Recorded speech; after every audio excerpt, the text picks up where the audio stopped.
হরে Krishna.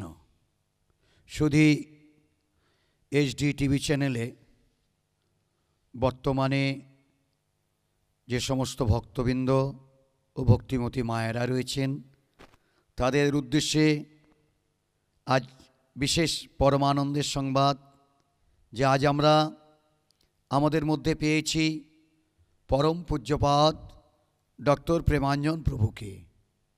Doctor প্রেমাঞ্জন প্রভু বিগত 40 বছর ধরে আজ ইস্কনের সঙ্গে রয়েছেন। ইস্কন তথা আন্তর্জাতিক কৃষ্ণ ভাবনামৃত সংঘ,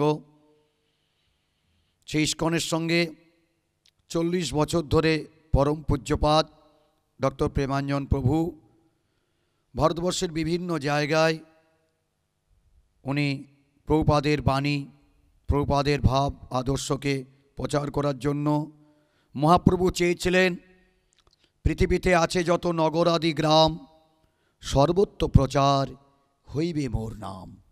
প্রভুপাদের এই আদর্শকে সারা পৃথিবীময় ছড়িয়ে দেওয়ার জন্য আজ থেকে 40 বছর আগে উনি ব্রতী হয়েছিলেন। সর্বাগ্যে উনি কলকাতা যাদবপুর বিশ্ববিদ্যালয়, তৎপরে উনি বিদ্যাসাগর বিশ্ববিদ্যালয় মেদিনীপুর থেকে পিএইচডি করার পর বোম্বে মন্দির, সেখানে বিজ্ঞান বিভাগে ছিলেন। তৎপরে ত্রিপুরা মন্দিরের প্রেসিডেন্ট, বর্তমানে গুরু মহারাজের নির্দেশে আমাদের আসানসোলে রয়েছেন। আমাদের খুবই সকলের প্রিয়, আমার ঠিক ডান দিকেই রয়েছেন পরম পূজ্যপাদ ডক্টর প্রেমাঞ্জন প্রভু। উনি বিভিন্নভাবে এই আসানসোলবাসীকে ভাগবতীয় শিক্ষা দিয়ে থাকেন। প্রত্যেক রবিবার ইউথদের জন্য প্রত্যেক রবিবার ঠিক সকাল 7:45 থেকে বাচ্চাদের জন্য উনি প্রশিক্ষণ দিয়ে থাকেন। তাছাড়াও প্রত্যেক দিন সকাল 7:45 থেকে উনি ভাগবত কথা পরিবেশন করেন মন্দিরে। আমার ঠিক বাম পাশে রয়েছেন মহাপ্রভু, যাকে অবলম্বন করে আজ এই হরিনাম সংকীর্তনে মেতেছিলেন, সেই শ্রীখলে রয়েছেন পরম পূজ্যপাদ সাগর প্রভু। আর আমার ডান দিকে আমি বললাম রয়েছেন পরম পূজ্যপাদ ডক্টর প্রেমাঞ্জন প্রভু। তৎপরেই রয়েছেন আপনাদের সকলের প্রিয় সেই মহামাতাজি সুধাকণ্ঠী। ওনার সুন্দর সুন্দর ভজন করে আপনাদের সামনে পরিবেশন করেন। আজও মাসে 2 দিন, তার মধ্যে আজ আমরা আপনাদের সামনে আসতে পেরেছি। তো সেই মহামাতাজি রয়েছেন এবং কিপ্যাডে রয়েছেন পরম বৈষ্ণব শম্ভু, সেই নাম নিয়ে শম্ভু প্রভু আমাদের মধ্যে রয়েছেন। খুব সুন্দর করে উনি আজ অর্গেন বাজিয়ে আপনাদের সামনে শ্রবণ করাবেন। তো এবার আমি পরম পূজ্যপাদ প্রেমাঞ্জন প্রভুকে ব্যাসাসনে রয়েছেন এবং মহামাতাজিকে বলবো জয় রাধা মাধব করে আজকে আমাদের অনুষ্ঠানে শুরু করতে। আজ প্রভু আজ ব্যক্ত করবেন আপনাদের সামনে যে কৃষ্ণকে আমরা কেন ভজনা করব, কৃষ্ণর সঙ্গে আমাদের সম্বন্ধটা কি, কৃষ্ণ ভজনা করলে আমাদের কি হবে, কেনই বা আমরা গীতা পড়ব, গীতা পড়ে আমরা কি পাবো, এত তো গ্রন্থ রইতে আমরা গীতা কেন অবলম্বন করব, কৃষ্ণকে কেন আশ্রয় করব, এই সম্বন্ধে আমি অনুরোধ করব পরম পূজ্যপাদ ডক্টর প্রেমাঞ্জন প্রভুকে সেই সম্বন্ধে ব্যক্ত করার জন্য। এখন মৌগা মাতাজি জয় রাধা মাধব করে এই অনুষ্ঠানের শুভ আরম্ভ করবেন। হরে কৃষ্ণ। আর আমি অধম পুণ্যাত্মা শ্রীবাস দাস আপনাদের সেবায় রয়েছি।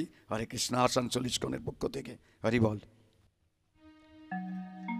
জয় রাধা মাধব জয় কুঞ্জ বিহারী, জয় রাধা মাধব জয় কুঞ্জ বিহারী, জয় গোপীজন বল্লভ জয় গিরিবর ধারী, জয়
অসংখ্য অসংখ্য ধন্যবাদ আমাদের সকলের প্রিয় সুধাকণ্ঠী মহুয়া মাতাজিকে। এবার আমি ব্যাসাসনে উপবিষ্ট পরম পূজ্যপাদ ডক্টর প্রেমাঞ্জন প্রভুকে আজকে আমাদেরকে হরিকথা ভাগবত কথা শোনানোর জন্য অনুরোধ করব। আপনারা সকলে ধৈর্য সহকারে বসে শ্রবণ করুন। হরে কৃষ্ণ। ওম অজ্ঞানতিমিরান্ধস্য জ্ঞানাঞ্জনশলাকয়া চক্ষুরুন্মিলিतं येन তস্मै শ্রীগুরবে নমঃ। জয় শ্রীকৃষ্ণ চৈতন্য প্রভু নিত্যানন্দ শ্রী অদ্বৈত গদাধর শ্রীবাসাদি গৌরভক্তবৃন্দ। হরে কৃষ্ণ কৃষ্ণ কৃষ্ণ হরে হরে, হরে রাম রাম রাম হরে হরে। মুখং করতি বাচালং পুঙ্গং লঙ্ঘয়তি গিরিম যৎকৃপাতমহং বন্দে শ্রীগুরুন দীনতারিণম পরমানন্দ মাধবম শ্রীচৈতন্যমীশ্বরম। নমো বিষ্ণুপদায় কৃষ্ণপৃষ্ঠায় ভূতলে শ্রীমতে ভক্তিবেদান্ত স্বামিনীতি নামিনে। নমস্তে সরস্বতী দেবে গৌরবাণী প্রচারিণে নির্বিশেষ শূন্যবাদী পাশ্চাত্য দেশতারিণে। হরে কৃষ্ণ। তো আজকে আমরা বিশেষ করে ইস্কনের যে দর্শন, গৌড়ীয় বৈষ্ণব দর্শন, সে সম্পর্কে আমরা সংক্ষেপে আলোচনা করব। আপনারা জানেন ইস্কন মানে international society for Krishna consciousness. শিল প্রভুপাদ সমস্ত বিশ্বে কৃষ্ণ ভাবনামৃত প্রচার করেছেন। তো এই কৃষ্ণ ভাবনামৃত সম্পর্কে সংক্ষেপে আমরা আলোচনা করার চেষ্টা করব। তো আমাদের দর্শনকে বলা হয় পার্সোনালিজম। গড ইজ এ পার্সন, ভগবান একজন ব্যক্তি। তো আমাদের বৈষ্ণব দর্শনে সব কিছুরই সংজ্ঞা দেওয়া হয়েছে, ডেফিনেশন, সংজ্ঞা দেওয়া হয়েছে। ভগবান সম্পর্কেও পরাশর মুনি, যিনি হচ্ছেন ব্যাসদেবের পিতা, তিনি ভগবান সম্পর্কে একটা বিখ্যাত সংজ্ঞা দিয়েছেন। আমি এই সংজ্ঞা ধরে প্রথমে আলোচনা করব, তারপর ভগবানের সঙ্গে আমাদের সম্বন্ধ এবং আমাদের জীবনের লক্ষ্য ইত্যাদি সম্পর্কে আমরা আলোচনা করব। তো পরাশর মুনি, ব্যাসদেবের পিতা, তিনি একটা সংজ্ঞায় ভগবান সম্পর্কে যে সংজ্ঞা দিয়েছেন তাতে বলেছেন, ঐশ্বর্যস্য সমগ্রস্য বীর্যস্য যশস শ্রিয় জ্ঞান বৈরাগ্যশ্চৈব সন্নং ভগ ইতিঙ্গনা। ভগবানের 6টি লক্ষণ। একটি লক্ষণ হচ্ছে ভগবান সব কিছুর মালিক, অনন্তকোটি ব্রহ্মাণ্ডের মালিক হচ্ছেন ভগবান। আমরা অনেক সময় মালিকানা দাবি করি যে আমি এখানে 2 কাঠা জমির মালিক, যদিও আমি মালিক নই। আমরা এই 2 কাঠা জমি পাওয়ার আগে এটা অন্য কারো ছিল, আমি চলে যাওয়ার পর, আমার মৃত্যুর পর আবার এটা হস্তান্তর হবে। আমরা কেউ স্থায়ী মালিক নই। আমরা হচ্ছে অনেকটা রেলগাড়িতে যেমন আমরা টিকিট কেটে সিটে বসি, কিন্তু আমরা সেই সিটের মালিক হয়ে যাই না। ঠিক তেমনি এই জগৎটা হচ্ছে ভগবানের সৃষ্টি জগৎ, সৃষ্ট জগৎ। এখানে আমরা আসি, আমরা কেউ 2 কাঠা, কেউ 3 কাঠা, কেউ 10 কাঠা, কেউ 10 বিঘা জমি আমরা দখল করি, বা যেমন করেই হোক আমরা সেটা পাই আমাদের কর্ম অনুসারে। তারপরে আমরা পৃথিবী থেকে চলে যাই, আমাদের মালিকানা হস্তান্তর হয়। কিন্তু আসল মালিক হচ্ছেন কৃষ্ণ। তিনি জগতের সমস্ত গ্রহ নক্ষত্রের মালিক, অনন্তকোটি ব্রহ্মাণ্ডের মালিক। অনন্তকোটি ব্রহ্মাণ্ডে যত সোনার খনি, রূপার খনি, কয়লার খনি, যত কিছু আছে সব কিছুর মালিক হচ্ছেন কৃষ্ণ। এটি হচ্ছে ভগবানের প্রথম লক্ষণ। তিনি দুনিয়ার মালিক। পৃথিবীর সমস্ত শাস্ত্রে, সেটা কোরআন হোক, বাইবেল হোক, গীতা হোক, বেদ বেদান্ত উপনিষদ, সমস্ত শাস্ত্রে কথা স্বীকার করা হয়েছে যে ভগবান হচ্ছেন দুনিয়ার মালিক। এটি হচ্ছে ভগবানের প্রথম লক্ষণ। ভগবানের দ্বিতীয় লক্ষণ হচ্ছে ঐশ্বর্যস্য সমগ্রস্য বীর্যস্য। ভগবান হচ্ছেন সর্বশক্তিমান। এটাও পৃথিবীর সমস্ত শাস্ত্রে স্বীকার করা হয়েছে। আপনি যদি মুসলমানদের জিজ্ঞেস করেন, তারাও বলবে ভগবান সর্বশক্তিমান। খ্রিস্টানদের জিজ্ঞেস করবেন, তারাও বলবে যে ভগবান হচ্ছেন অমনিপটেন্ট, সর্বশক্তিমান।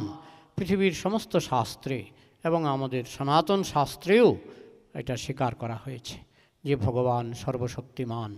তাহলে দ্বিতীয় লক্ষণ, ভগবান সর্বশক্তিমান। ঐশ্বর্যস্য সমগ্রস্য বীর্যস্য যশস্য, ভগবান হচ্ছেন সবচাইতে যশস্বী। আমরা কিছুটা অনেক সময় মানুষের মধ্যে আমরা অনেকেই সুনাম অর্জন করি। কেউ অভিনেতা হিসাবে, অমিতাভ বচ্চন অভিনেতা হিসাবে সুনাম অর্জন করেছেন, কেউ লেখক হিসাবে সুনাম অর্জন করেন, শরৎচন্দ্র চট্টোপাধ্যায় লেখক হিসাবে সুনাম অর্জন করেছেন। তো জগতে এইভাবে যদি আমরা একটা তুলনামূলক আলোচনা করি, সবচেয়ে সুনাম কার? সবচেয়ে সুনাম হচ্ছে ভগবান শ্রীকৃষ্ণের। তার সুনাম সর্বত্র, তার সুনাম পৃথিবীতে আছে, তার সুনাম স্বর্গে, ঊর্ধ্বলোকে, অন্যান্য গ্রহ নক্ষত্রে, অন্যান্য ব্রহ্মাণ্ডে এবং সর্বত্র তার সুনাম প্রসারিত। তাই তিনি হচ্ছেন জগতের সবচেয়ে যশস্বী ব্যক্তি। এটি হচ্ছে ভগবানের তৃতীয় লক্ষণ। আমি সবগুলো আবার একসঙ্গে বলবো।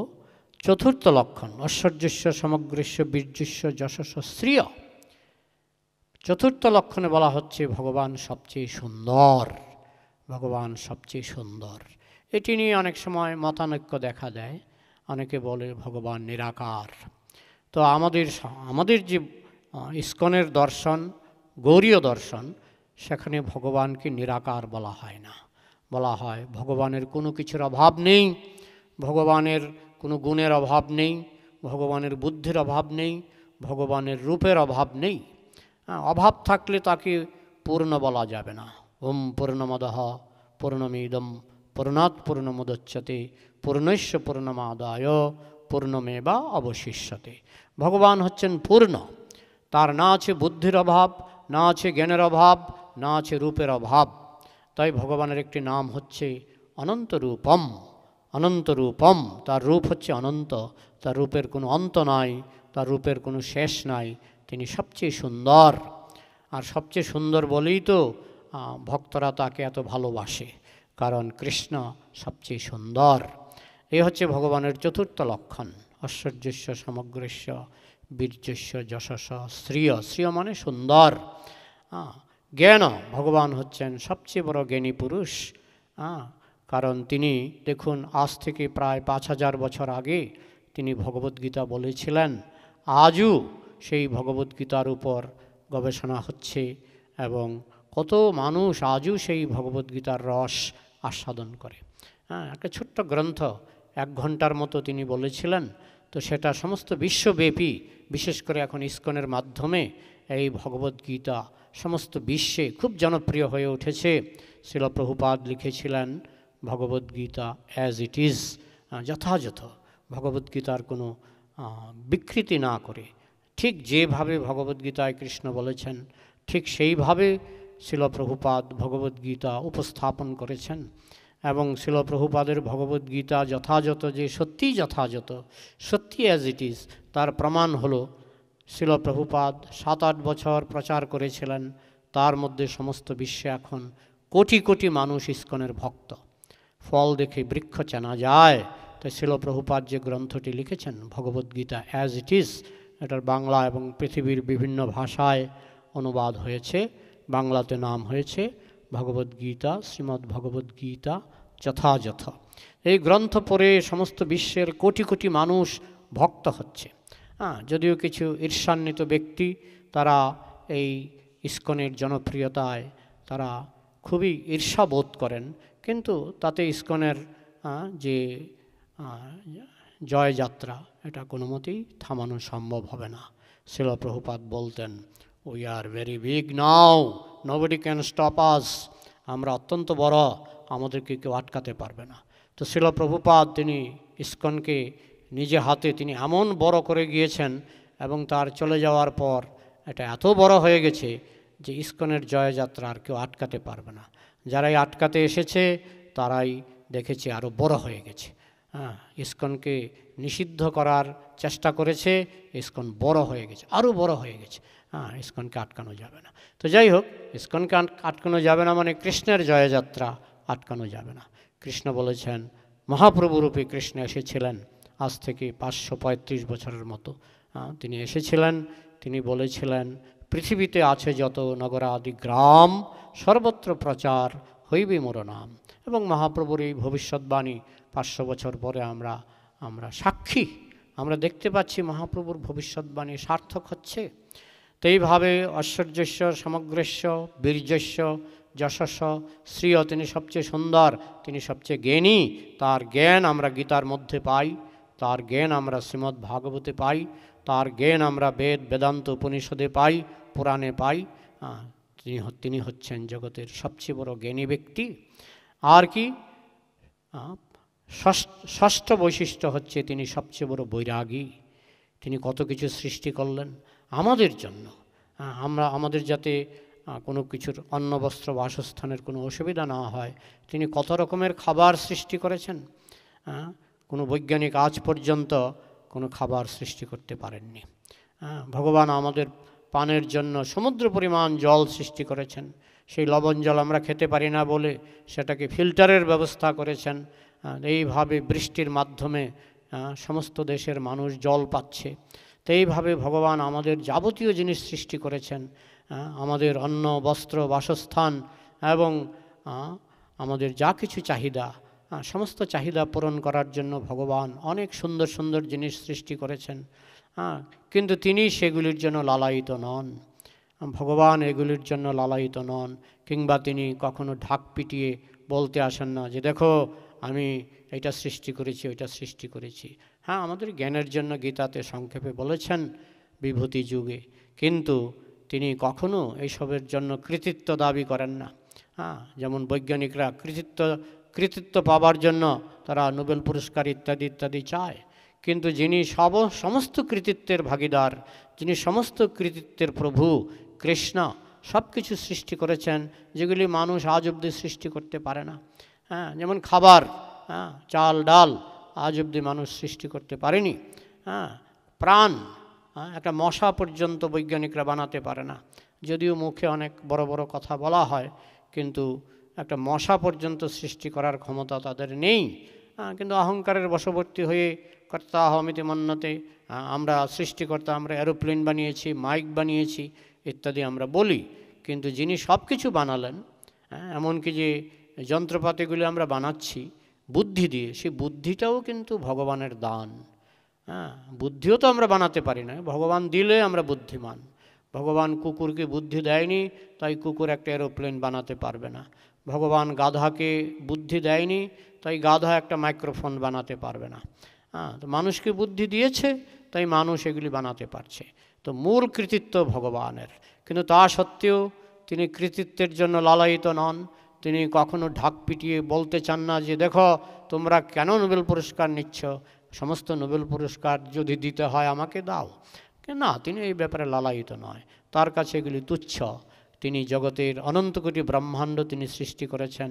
এই ব্রহ্মাণ্ডগুলি একটা রয়েছে জড় ব্রহ্মাণ্ড, যেখানে আমরা আছি, যেটা হচ্ছে জেলখানা। এই জেলখানার উপরে রয়েছে চিৎ ব্রহ্মাণ্ড, গোলক, বৈকুণ্ঠ। তো এইভাবে ভগবান সব কিছু সৃষ্টি করেছেন এবং আমরা হচ্ছি সেই ভগবানের অংশ। গীতাতে কৃষ্ণ বলেছেন মমই বাংশ জীব লোকে জীবভূত সনাতন মনঃ ষষ্ঠানি ইন্দ্রিয়ানি প্রকৃতিস্থানি কর্ষতি। মমই বাংশ জীবলোকে, মম এব, বলছেন নিশ্চয়ই এরা আমার অংশ। কৃষ্ণ গ্যারান্টি দিয়ে বলছেন সমস্ত জীব, একটা পিঁপড়া থেকে শুরু করে অ্যান্ট আর এলিফ্যান্ট আর মানুষ, সব জগতে যত জীব আমরা দেখতে পাচ্ছি সব জীবই হচ্ছে ভগবানের অংশ।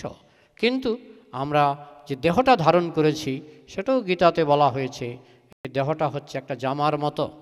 আমি দেহ নই, আমি দেহ নই, আমি হচ্ছে আত্মা। একটা পিঁপড়া হচ্ছে আত্মা, একটা হাতি হচ্ছে আত্মা, একটা কুকুর হচ্ছে আত্মা। তো এইভাবে আমরা যেহেতু সকলেই ভগবানের অংশ, তাই আমাদের মধ্যে সমদর্শন সম্ভব। কারণ আমরা জানি পিঁপড়াও আমার ভাই। বিশ্ব ভ্রাতৃত্ব, এই যে বিশ্ব ভ্রাতৃত্ব, এটা কী করে স্থাপন হবে? আধুনিক যুগে মানুষ বিশ্ব ভ্রাতৃত্ব বলে চিৎকার করছে। আমরা বিশ্ব ভ্রাতৃত্ব চাই, কিন্তু বিশ্ব ভ্রাতৃত্বটা হবে কী করে যদি আমরা বিশ্ব পিতাকে না চিনি? বিশ্ব পিতৃত্ব স্থাপিত না হলে বিশ্ব ভ্রাতৃত্ব অর্থহীন। ইউনিভার্সাল ফাদারহুড এটা আগে দরকার, ইউনিভার্সাল ফাদারহুড। আমি যদি জানি জগতের পিতা কৃষ্ণ, তখন আমি বলতে পারবো যে হ্যাঁ, তাহলে পিঁপড়া আমার ভাই, সমস্ত মানুষ আমার ভাই, সমস্ত পশু পাখি আমার ভাই, যেহেতু আমাদের পিতা একজন। ভ্রাতৃত্বের বিচার কিভাবে হয়? ভ্রাতৃত্বের বিচার হয় যদি পিতা একজন থাকে, পিতা একজন, 5 ভাইয়ের পিতা একজন, তাহলে আমরা বলতে পারি এই এরা 5 ভাই। তো আমাদের জগৎবাসীর পিতা হচ্ছেন ভগবান, জগৎবাসীর পিতা হচ্ছেন কৃষ্ণ। সেটা বাইবেলে স্বীকার করা হয়েছে যে গড ইজ আওয়ার ফাদার। যীশু খ্রিস্ট বলতেন I am his son, god is my father, এবং সকলেরই ফাদার, ভগবান সকলেরই ফাদার। তো এইভাবে বিশ্ব পিতৃত্ব স্থাপন করতে হবে, এটা ভগবদ্গীতায় পরিষ্কারভাবে কৃষ্ণ বলেছেন, অহং বীজপ্রদ পিতা, আমি হচ্ছি সমস্ত জীবের বীজ প্রদানকারী পিতা। তাই আমাদের মূল গোড়া হচ্ছে ভগবান, আমরা সেই ভগবানের অংশ। তাহলে এটা হলো ভগবানের সঙ্গে আমাদের সম্বন্ধ। আমাদের বৈষ্ণব শাস্ত্রে মোটামুটি 5 রকমের সম্বন্ধের কথা বলা হয়েছে। একটা হচ্ছে শান্ত, যে আমরা সকলেই ভগবানের অংশ, তাই স্বাভাবিকভাবেই ভগবানের প্রতি একটা প্রেম আমাদের আছে, যেটাকে আমরা ইংরেজিতে বলি ফ্যান, ইংরেজিতে বলা হয় ফ্যান, যে আমি অমুকের ফ্যান, আমি অমুক শিল্পীর ফ্যান। তো ঠিক সেরকম বেশিরভাগ জীব যারা সুস্থ তারা ভগবানের ফ্যান, এটাকে বলে শান্তরস। দাস্যরস মানে ঠিক আছে, যেহেতু আমরা ভগবানের অংশ, ভগবানের প্রতি আমি একটা প্রেম অনুভব করি, তাই ভগবানের জন্য কিছু সেবা করা উচিত। এই যে সেবক মনোভাব, এটাকে বলে দাস্যরস। শান্ত, দাস্য, সখ্য, সেবা করতে করতে ভগবানের সঙ্গে বন্ধুত্ব হয়ে যায়, এগুলি হচ্ছে ভক্তির অগ্রগতি। সেবা করতে করতে ভগবানের সঙ্গে বন্ধুত্ব হয়ে যায়, সেটাকে বলে সখ্যরস। আবার অনেক ভক্ত ভগবানের সেবা গ্রহণ করতে যতটুক না আনন্দ পান, ভগবানকে সেবা দিতে বেশি আনন্দ পান, তাই তারা অনেক সময় ভগবানকে সন্তানরূপে প্রেম বিনিময় করতে আগ্রহী হয়ে পড়েন। ভগবান বাঞ্ছা কল্পতরু, তিনি সমস্ত জীবের সমস্ত বাঞ্ছা পূর্ণ করেন। তাই যে সমস্ত ভক্তরা সেই যোগ্যতা লাভ করে, যেমন মা যশোদা, নন্দ মহারাজ, দেবকী, বসুদেব, এরা ভগবানকে সন্তানরূপে প্রেম বিনিময়ের সুযোগ পেয়েছিলেন। তারা ভগবানের থেকে সেবা নেওয়ার থেকেও ভগবানকে সেবা দেওয়ার ব্যাপারে তাদের আগ্রহ, তাদের রুচি বেশি ছিল। তো সেটাকে বলে বাৎসল্য প্রেম। তার উপরে রয়েছে মাধুর্য প্রেম। মাধুর্য প্রেম যেমন স্বামী স্ত্রী, প্রেমিক প্রেমিকার মধ্যে যে প্রেম, এটা অনেকে মানতে চায় না যে ভগবান কেন, তার কি এসবের দরকার আছে?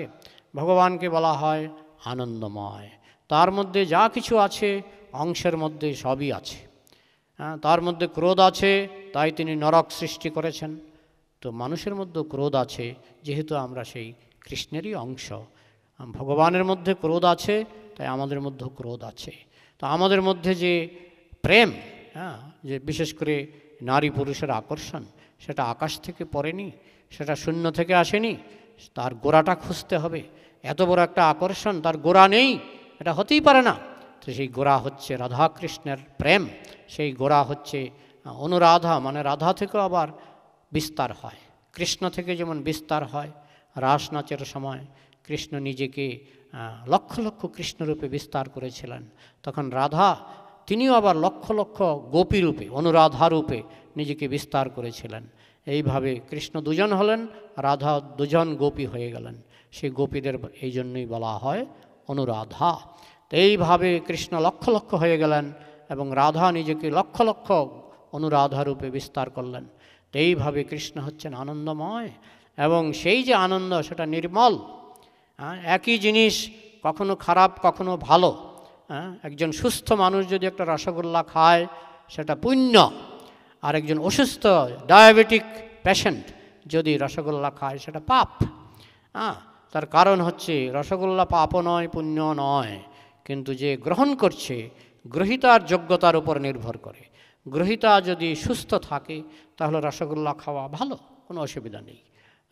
আর গ্রহীতা যদি ডায়াবেটিস রোগে ভোগে তাহলে রসগোল্লা খাওয়া অন্যায়, ডাক্তার তাকে ধমক দেয়। তো এইভাবে কৃষ্ণের কাছে যেটা মঙ্গলময় সেটা আবার মানুষের কাছে অনেক সময় অমঙ্গলময় হতে পারে। হ্যাঁ, কৃষ্ণের কাছে রাধা কৃষ্ণের প্রেম, গোপীদের প্রেম পরম নির্মল, সেই প্রেম নিলুকানা হয়। হ্যাঁ, যেমন জল, এই জলটা আমার স্বাস্থ্যের পক্ষে ভালো, আবার এটার ভিতরে যদি আমি এক বোতল ড্রেনের জল পচা জল ভরে দিই, তাহলে সেই জল খেয়ে আমার মৃত্যু হতে পারে। তাহলে আমি যদি প্রশ্ন করি জল ভালো না মন্দ, তাহলে উত্তর হবে জল কখনো ভালো কখনো মন্দ। যদি সেটা মিনারেল ওয়াটার হয়, নিশ্চয়ই সেটা শরীরের পক্ষে ভালো। যদি সেটা ড্রেনের পচা জল হয়, নিশ্চয়ই সেটা শরীরের পক্ষে ক্ষতিকারক। আমি যদি প্রশ্ন করি রসগোল্লা ভালো না রসগোল্লা খারাপ, হ্যাঁ, সুস্থ ব্যক্তির পক্ষে রসগোল্লা ভালো, অসুস্থ ডায়াবেটিক পেশেন্টের পক্ষে রসগোল্লা খারাপ। তাহলে কোনো জিনিসই খারাপ ভালো এইভাবে বিচার করা যায় না, দেখতে হবে তার পরিপ্রেক্ষিটা, দেখতে হবে কোন পরিস্থিতিতে সেটা ভালো, কোন পরিস্থিতিতে সেটা খারাপ। একটা ছুরি ডাক্তারের হাতে সেটা একজন অসুস্থ রোগীর রক্ষা করে, আর খুনির হাতে সে একই ধারালো ছুরি, খুনির হাতে সেটা একজন মানুষকে হত্যা করে। তাহলে ছুরি নিজেও ভালো নয় খারাপও নয়, এটা কার হাতে আছে সেটা দেখতে হবে। ঠিক তেমনি প্রেম জিনিসটা যখন ভগবানের হাতে থাকে, তখন প্রেম হচ্ছে অতি নির্মল, পরম নির্মল। রাধাকৃষ্ণের প্রেম, লক্ষ লক্ষ গোপীদের সঙ্গে কৃষ্ণের প্রেম অত্যন্ত আনন্দের ব্যাপার। এবং কৃষ্ণ আমাদেরকে নিমন্ত্রণ করছেন, আসো আসো, তোমরা এই ড্রেনের জল কেন খাচ্ছ? তোমরা চাইছো প্রেম, আসো আমার সঙ্গে নির্মল প্রেম আস্বাদন করো। তা আমরা মনে করি ও এইটাও বুঝি ড্রেনের জল। তাই অনেকেই বলে, বিশেষ করে অন্য ধর্মের মানুষ অনেক সময় সনাতন ধর্মকে সমালোচনা করে যে কৃষ্ণ লুচ্চা, কৃষ্ণ চরিত্রহীন, তিনি পরস্ত্রীর সঙ্গে সঙ্গ করেন। আরে কৃষ্ণের কোনো পরস্ত্রী নেই, কারণ সবই কৃষ্ণ শক্তি। সূর্যের কিরণের সঙ্গে সূর্য যদি খেলা করেন, তাতে সূর্যের কিরণগুলি পরস্ত্রী হয়ে যায় না?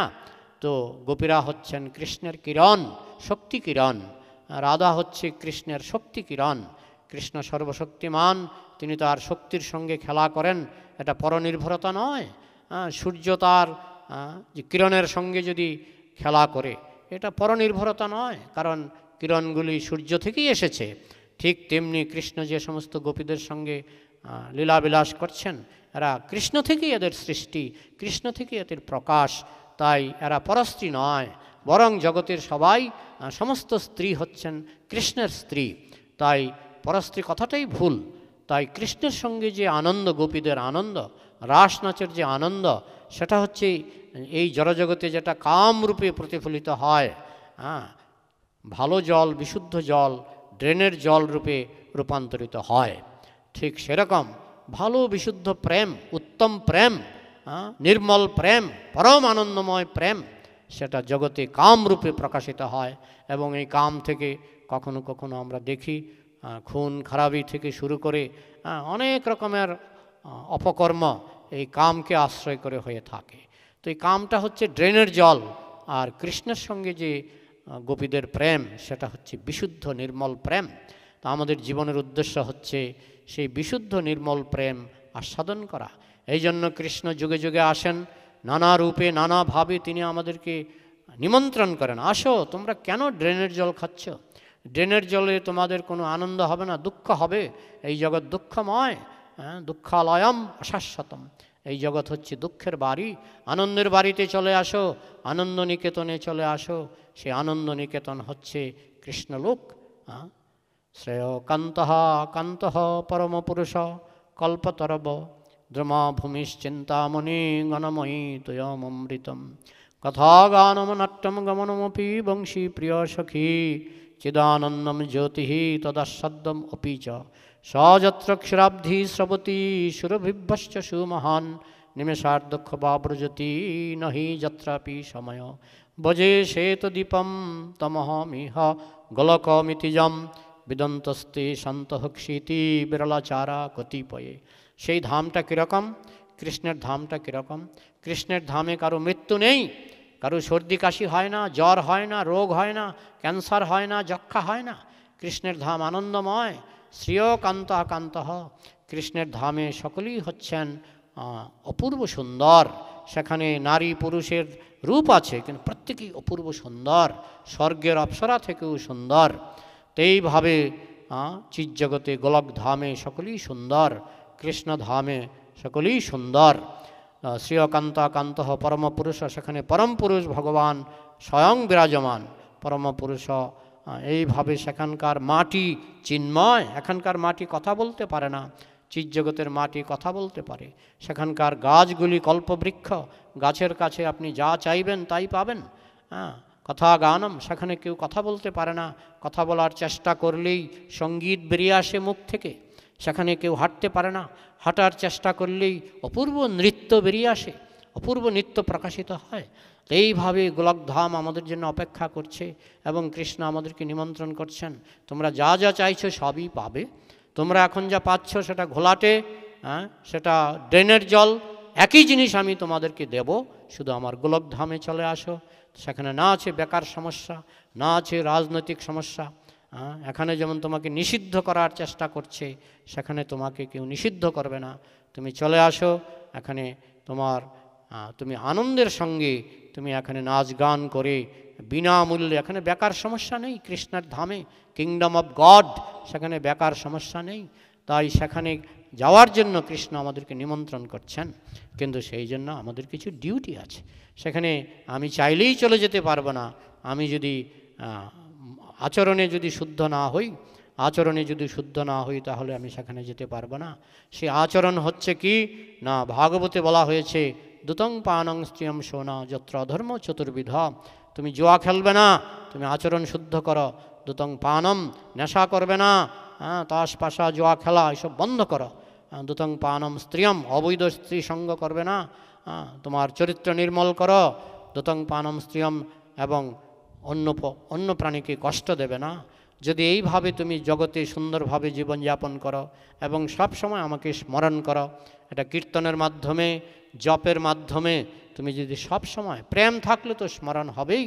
তাই যদি সত্যি সত্যি প্রেম থাকে, যেমন একটা বাচ্চা শিশু সব সময় মার জন্য চিৎকার করে, তো আমাদেরও কর্তব্য ভগবানের নাম ডাকা। যেই নাম সেই কৃষ্ণ, ভজনিষ্ঠা করি, নামেরও সহিত আছেন আপনি শ্রীহরি।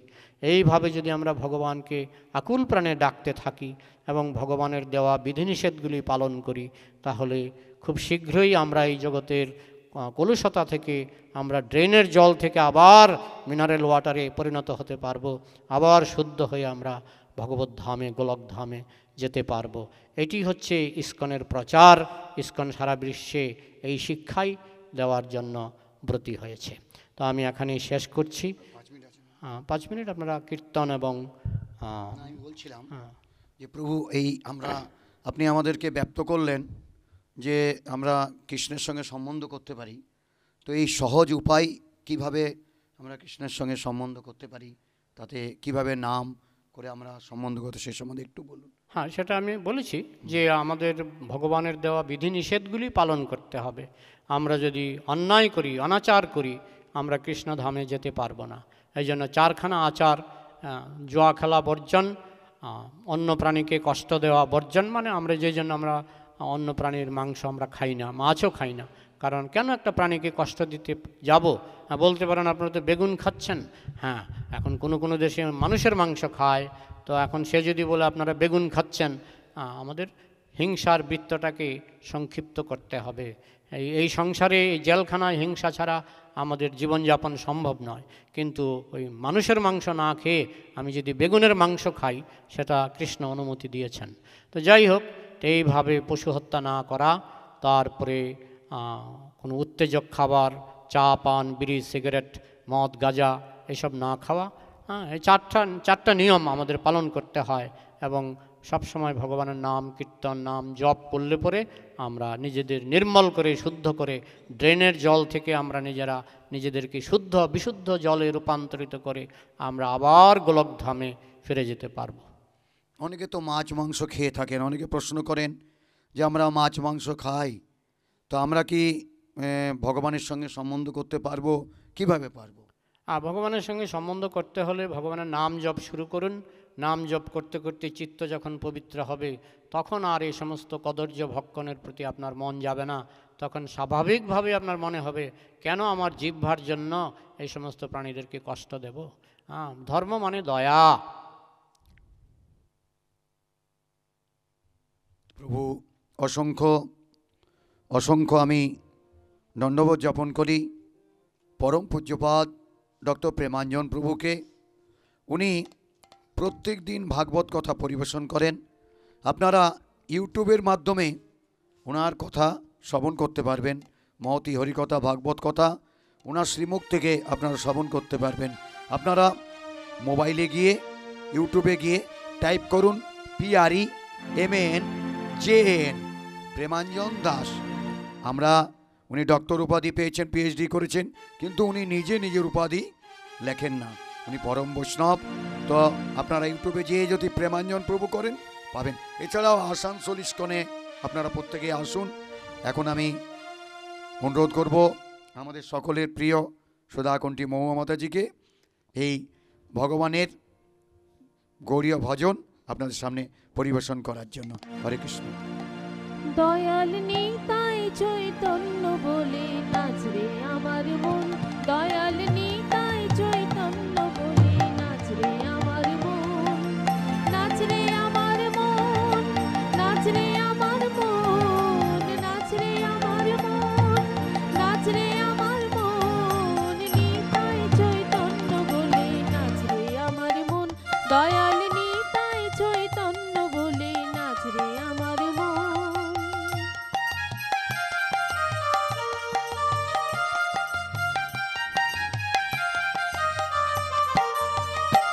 এমন দয়াল তো নাই রে, মার খেয়ে প্রেম দেয়, এমন দয়াল তো নাই রে, মার খেয়ে প্রেম দেয়, এমন দয়াল তো নাই রে। অপরাধ দূরে যাবে পাবে প্রেম ধন, ওরে অপরাধ দূরে যাবে পাবে প্রেম ধন, দয়াল নিতাই চৈতন্য বলে নাচরে আমার মন, দয়াল নিতাই চৈতন্য বলে নাচরে আমার মন।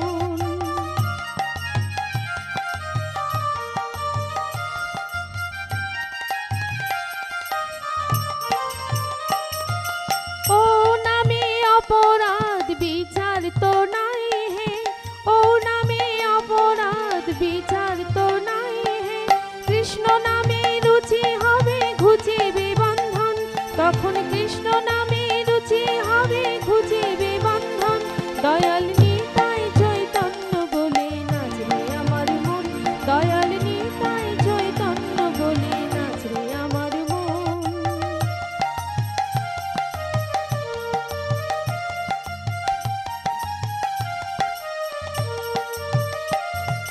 কৃষ্ণ নামে অনুরাগ হবে হে, কৃষ্ণ নামে অনুরাগ হবে হে। অনায়াসে সফল হবে জীবের জীবন, তখন অনায়াসে সফল হবে জীবের জীবন, দয়াল নিতাই চৈতন্য বলে নাচরে আমার মন, দয়াল নিতাই চৈতন্য বলে নাচরে আমার মন।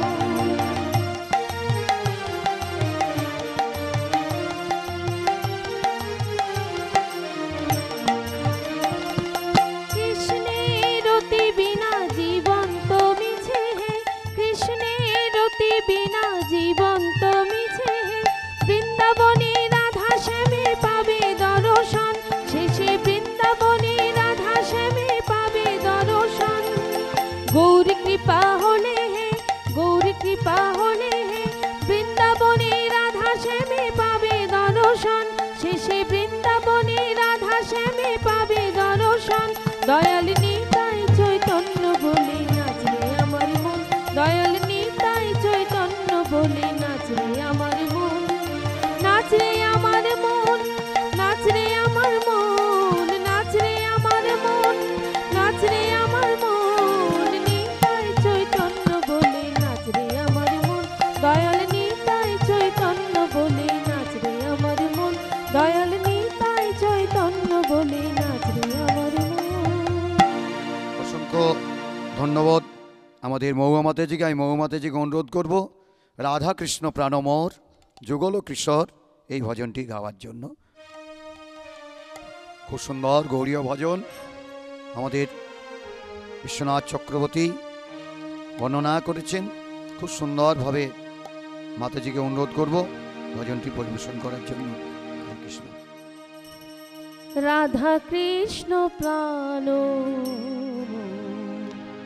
যুগল কিশোর, রাধা কৃষ্ণ প্রাণ যুগল কিশোর, জীবনে মরণে গতি আর নাহি মোর, জীবনে মরণে গতি আর নাহি মোর, রাধা কৃষ্ণ প্রাণ যুগল কিশোর,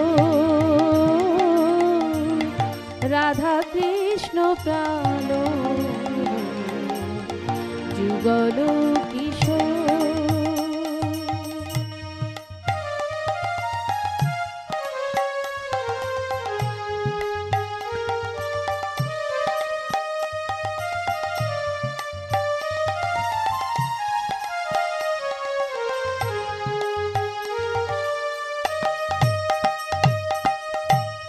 কালিন্দীর কুলে কেলে কদমের বন, কালিন্দীর কুলে কেলে কদমের বন, রতন বেদীর উপর বসাব দুজন, রতন বসাব দুজন, রাধা কৃষ্ণ প্রাণ যুগল কিশোর, রাধা কৃষ্ণ প্রাণ যুগল কিশোর।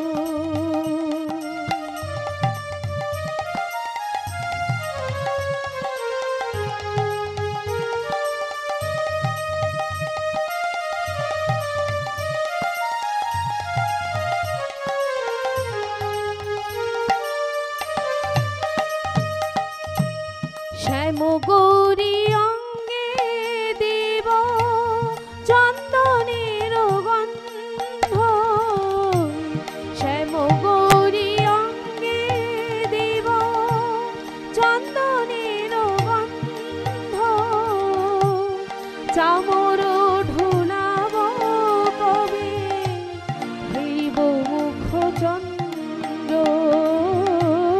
চামর ঢোলাব কবে হেরিব মুখ চন্দ্র, রাধা কৃষ্ণ প্রাণ যুগল কিশোর, রাধা কৃষ্ণ প্রাণ যুগল কিশোর।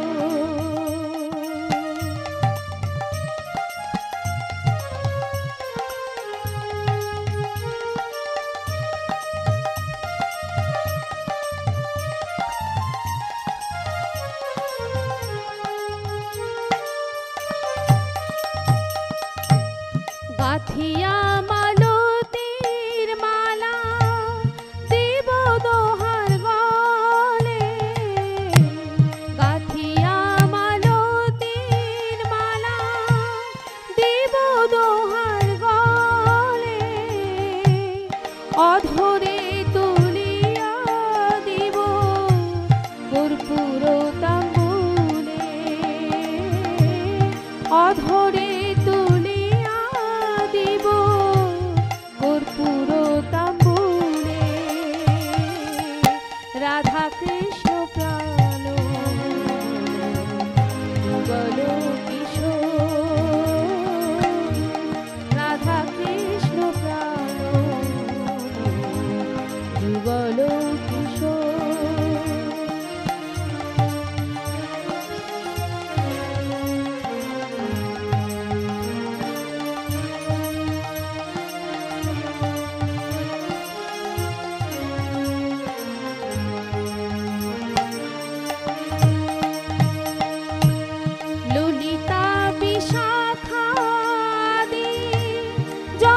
সখী বৃন্দ ললিতা বিশাখাদি যত সখী বৃন্দ আকায় করিব সেবা চরণারবিন্দ আকায় করিব সেবা চরণারবিন্দ রাধা কৃষ্ণ প্রাণ যুগল কিশোর রাধা কৃষ্ণ প্রাণ যুগল কিশোর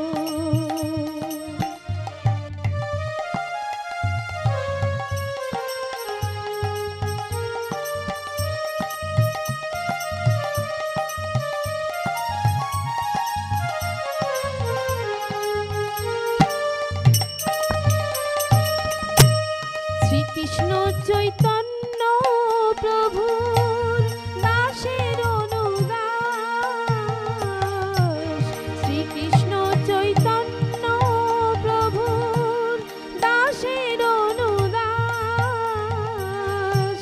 সেবা অভিলাষ করে নরোত্তম দাস সেবা অভিলাষ করে নরোত্তম দাস রাধা কৃষ্ণ প্রাণ যুগল কিশোর রাধা কৃষ্ণ প্রাণ যুগল কিশোর জীবনে মরণে গতি আর নাহি মোর জীবনে মরণে গতি আর নাহি মোর রাধা কৃষ্ণ প্রাণ যুগল কিশোর রাধা কৃষ্ণ প্রাণ যুগল কিশোর রাধা কৃষ্ণ প্রাণ যুগল কিশোর অসংখ্য অসংখ্য ধন্যবাদ জ্ঞাপন করি পরম শ্রদ্ধেয় আমাদের সকলের প্রিয় সুধাকুণ্ঠী মহুয়া মাতাজিকে। তিনি গৌড়ীয় ভজনের মাধ্যমে শ্রদ্ধেয় আমাদের নরোত্তম দাস ঠাকুর যে কথা ব্যক্ত করেছেন আমাদের ভাগবতীয় কথা থেকে পরম পূজ্যপাদ ডক্টর প্রেমাঞ্জন প্রভু সেই কথাই আপনাদের সামনে ব্যক্ত করলেন। সকলের খুব সুন্দরভাবে ভগবানের ভজনা করুন। সকলকেই শ্রীধাম মায়াপুরে জানাই সাদর আমন্ত্রণ এবং সকলকেই আসানসোল ইস্কন মন্দিরে জানাই সাদর আমন্ত্রণ। আপনি যদি চান আপনার বাচ্চাকে একদিনের জন্য সপ্তাহে একদিন করে যে গুরুকুলে রাখার যে প্রয়াস আপনার মনে ছিল দীর্ঘদিন ধরে, তা মাত্র সপ্তাহে একদিন 1 ঘন্টা প্রত্যেক রবিবার 7:45 সকাল আপনি বাচ্চাকে নিয়ে আসুন। 1 ঘন্টার মতো পরম পূজ্যপাদ ডক্টর প্রেমাঞ্জন প্রভু বাচ্চাদের প্রশিক্ষণ দিয়ে থাকে। কিভাবে গীতার শ্লোক আপনি বাচ্চাকে মুখস্থ করাবেন, কিভাবে শঙ্করধ্বনি, উলুধ্বনি, হরিধ্বনি এবং কিভাবে আপনার বাচ্চা ইংরেজিতে প্রশিক্ষণ নেবেন, শিক্ষা নেবেন, কিভাবে কথা বলবেন তার প্রশিক্ষণ দিয়ে থাকেন এবং বাচ্চাদেরকে কিভাবে রান্না বান্না করে ভগবানকে ভোগ লাগাতে হয় সেও প্রশিক্ষণ দিয়ে থাকেন পরম পূজ্যপাদ ডক্টর প্রেমাঞ্জন প্রভু। তো সকলকে HD চ্যানেলের পক্ষ থেকে উপস্থিত শ্রোতা বন্ধু এবং আমার ভক্তবৃন্দ ও ভক্তিমতী মায়েদের সকলকে জানাই আবারও শাশ্বত দণ্ডবত প্রণতি। আমাদের দ্বারা যদি কোনো ভুল ত্রুটি সঞ্চালনের মাধ্যমে আমার হয়ে থাকে, আমি আপনাদের দাসানুদাস, আমি পুণ্যাত্মা শ্রীবাস দাস, আপনারা আমাকে ক্ষমা করবেন। এবং আমাদের মধ্যে আবারও বলি রয়েছেন আমার বাম পাশে সাগর প্রভু শ্রীখোল এবং আমার ঠিক ডান দিকে রয়েছেন পরম পূজ্যপাদ প্রেমাঞ্জন প্রভু, তারপরে রয়েছেন মহুয়া মুখার্জি, মহুয়া মাতাজি আপনাদের সকলের প্রিয়, এবং অর্গেন কিপ্যাডে রয়েছেন সকলের প্রিয় শম্ভু প্রভু। হরে কৃষ্ণ কৃষ্ণ কৃষ্ণ হরে হরে, হরে রাম রাম রাম হরে হরে।